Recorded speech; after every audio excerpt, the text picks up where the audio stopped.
Well, I'm on my way to the big city there, the monthly meeting of the Fukuoka General Union. I actually have not used them for any type of collective bargaining myself, but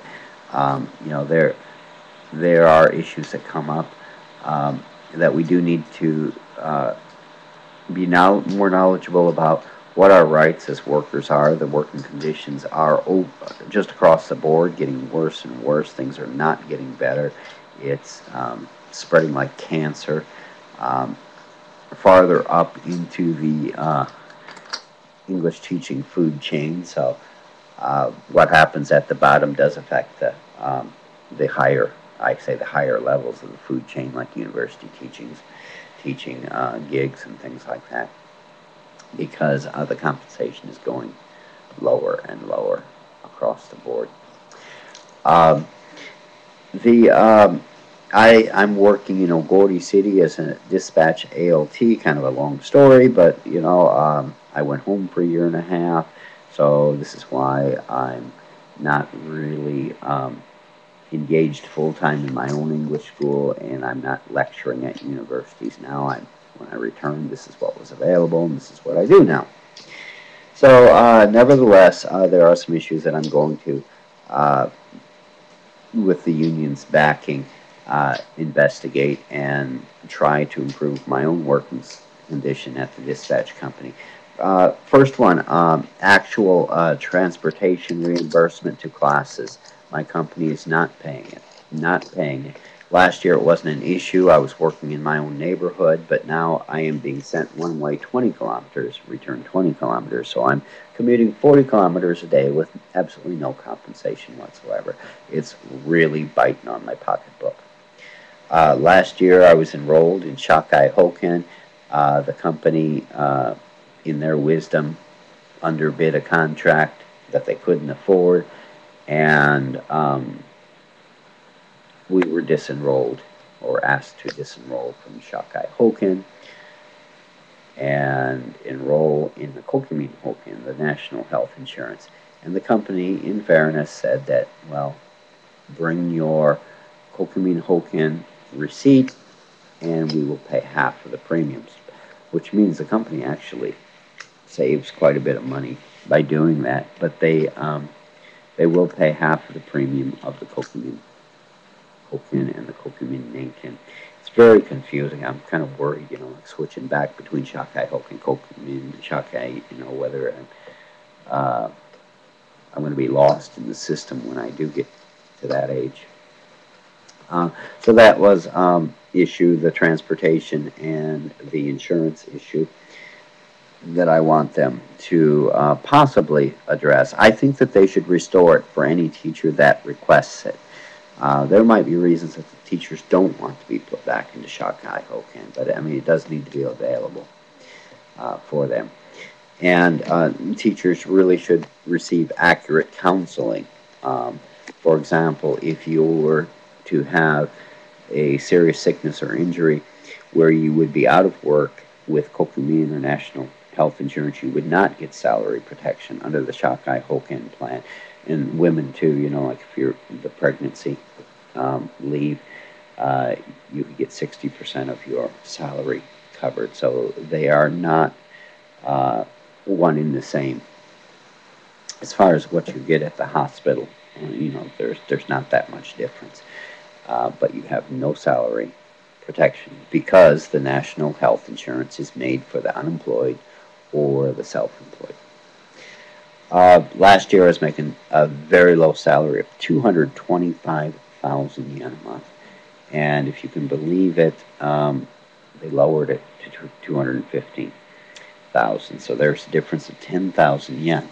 But like I mentioned, the transportation issue on between that and insurance, now I'm basically down about 30,000 a month effectively. So the conditions are really bad. I really can't survive on this. So I'm against the wall, and I got to really push back. And if it makes the company mad, it's too bad. You just can't lay down and take it. So I'm requesting that they do restore my salary to the previous level. And they added 2.5 hours onto the work week. We were on 8-hour days. Now we're doing 40 hours a week, and now in this new town we're at 42.5. So while that's not such a big issue, at the same time of them cutting is just unbelievable. Cutting the salary and adding on. So they're really, really pushing us a little bit too hard. I'd like to see my company kind of do away with their paid leave statements that they make in their contract, and just ridiculous things like they require the ALTs to submit paid leave requests on December 30th and January 3rd or whatever, and other days when the school is closed. At the same time, this year they've kind of done away with evidently the flexible personal leave and sick day policies. And I remember last year I actually got the pig flu, and I had to take it, and then they took that away. And I'm thinking, if somebody gets the pig flu or tuberculosis or something, and they're really hurting for money, I wonder whether they're actually going to stay home and take unpaid leave.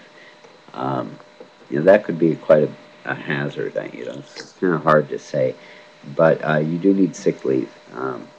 And as you notice by looking at my face, that I'm not a young man, so a lot of the people that are dispatched have families, so you've got the ear infections, you got all kinds of things that might go wrong, especially if you're raising small children, that you need to take personal days or sick days, and that's pretty much accepted part of working life.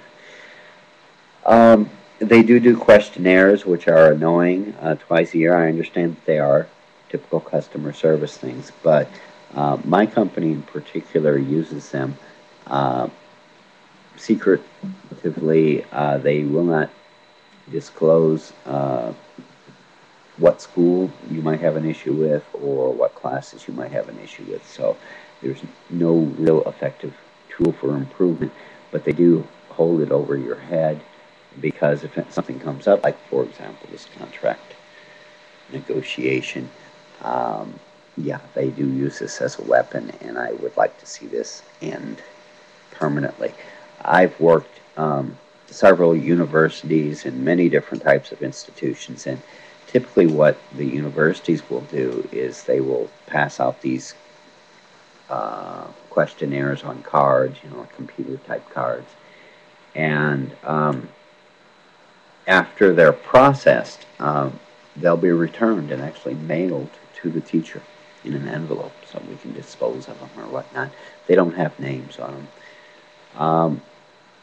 As a matter of fact, one of the universities, the administrators do not even see these. They somehow input them anonymously into a computer just to see how their whole section is doing. The only time that you might have a questionnaire is if they made a specific complaint. They're getting specific complaints against the teacher. But this company's just way off the wall on this.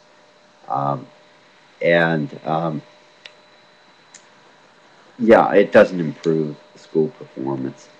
And I think that these questionnaires would be an excellent tool if they were used as a quality control tool and not as a tool for intimidation and bullying. And that's something I'd like to see. Now, I'm going to have to admit, I think my position is weak.